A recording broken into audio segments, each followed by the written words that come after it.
Sprenger's the theoretical framework classifies values into how many types? A, 6, B, 5, C, 7, D, 8.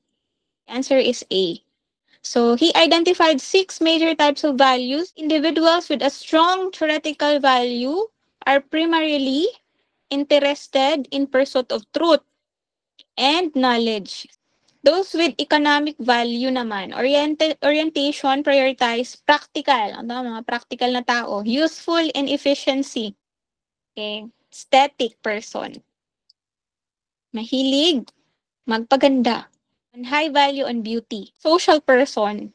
People with social value, orientation, and driven by ito, no, mapagmahal, compassionate ka. Political animal.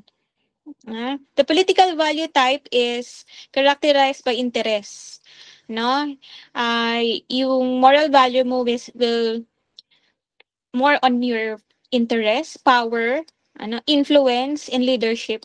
Religious person, yung mga taong in every decision that they will make, they will always ask grace and wisdom from the Supreme Creator.